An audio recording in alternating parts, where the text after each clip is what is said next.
Il y a des moments où le cœur supplie, les mains sont levées, les lèvres murmurent des invocations, les larmes parfois coulent, et pourtant, rien ne semble bouger.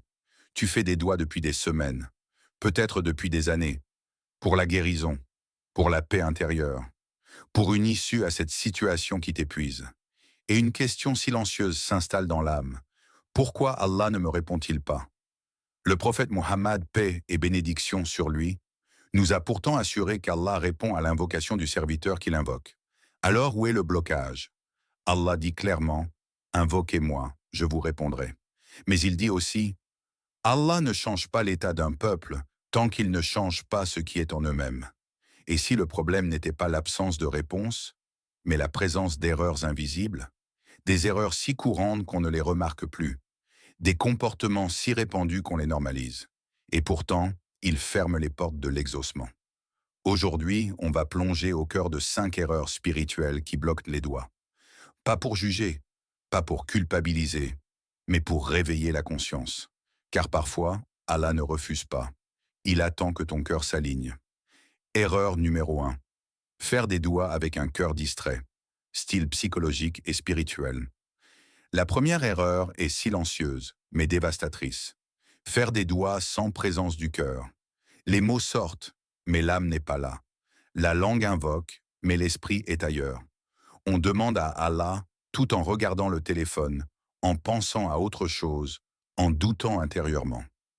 Le prophète Muhammad, paix soit sur lui, a dit « Sachez qu'Allah n'exauce pas une invocation provenant d'un cœur distrait et inattentif. » C'est une vérité difficile à accepter.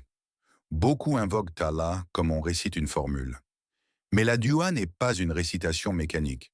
C'est un dialogue vivant entre un serviteur brisé et un Seigneur vivant. Regarde l'histoire de Zacharia.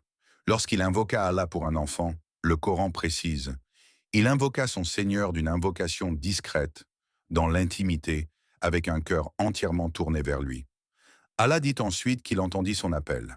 Pose-toi cette question, honnêtement. Quand tu fais ta dua, ton cœur est-il vraiment présent ou simplement habitué?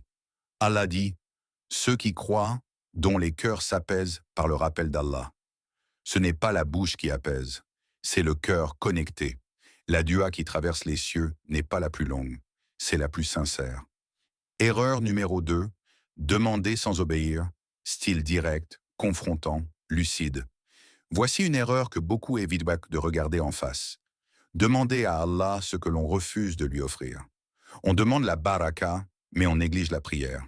On demande la lumière, mais on persiste dans ce qu'Allah déteste. On demande l'aide divine tout en désobéissant consciemment. Le Coran nous rapporte la parole d'Allah. Ô messager, mangez de ce qui est licite et accomplissez de bonnes œuvres.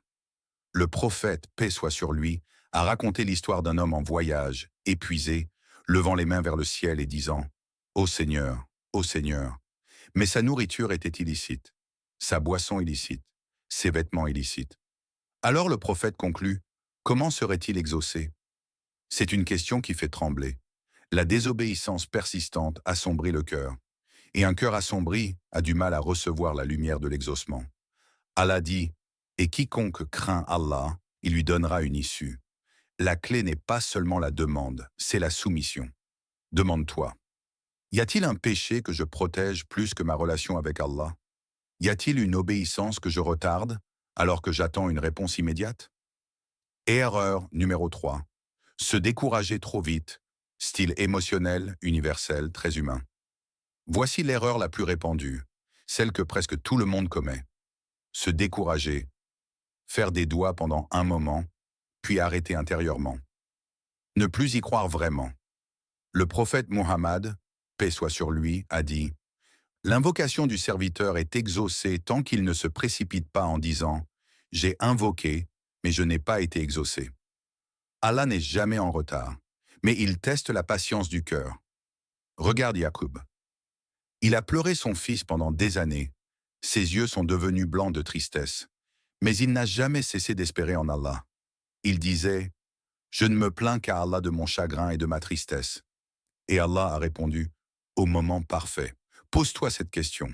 As-tu abandonné une dua juste avant qu'Allah n'ouvre la porte? Parfois, Allah retarde pour purifier. Parfois, il retarde pour élever. Parfois, il retarde parce que ton cœur n'est pas encore prêt à recevoir.